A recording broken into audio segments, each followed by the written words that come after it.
पापा। अस्सलाम वालेकुम पापा। क्या आपको पता है मैं आज फुटबॉल का मैच जीत गया ये। यस वेरी गुड बेटा। मैंने कहा था ना तुम जरूर जीतोगे और आइंदा भी तुम ही जीतोगे इंशाल्लाह अगर अल्लाह ने चाहा तो। इंशाल्लाह क्या होता है पापा? इंशाल्लाह का मतलब है अगर अल्लाह ने चाहा तो। हम जो भी काम करना हो फ्यूचर के लिए हम कहते हैं इंशाल्लाह। दोस्तों आज हमने सीखा कि जो भी फ्यूचर में काम करना हो कहते हैं इंशाल्लाह। जैसे मैं खाना शाम को खाऊंगा इंशाल्लाह, मैं बाद में पढ़ूंगा इंशाल्लाह, तभी मैं मार्केट से सामान लेकर घर जाऊंगा इंशाल्लाह।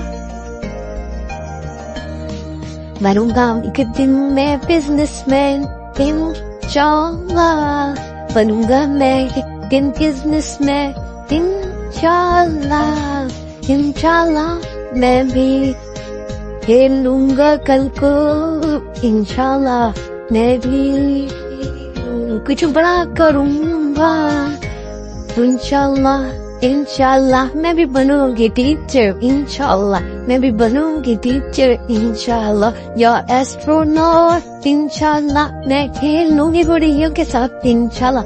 इंशाल्लाह पढ़ना है मैंने इंशाल्लाह। मैं भी बड़ा होकर बनूंगा पापा जैसा इंशाल्लाह। इंशाल्लाह मैं भी बड़ा होकर बनूंगा पापा जैसा इंशाल्लाह। इंशाल्लाह इंशाल्लाह इंशाल्लाह कहना है हर काम करने का। जब भी हो इरादा कहना है क्या आप भी बताएं हमें इंशाल्लाह। तो बच्चों इंशाल्लाह आपने भी कहना है और आप हमारा चैनल भी सब्सक्राइब कर दीजिए। अल्लाह हाफिज। टेक केयर बच्चों।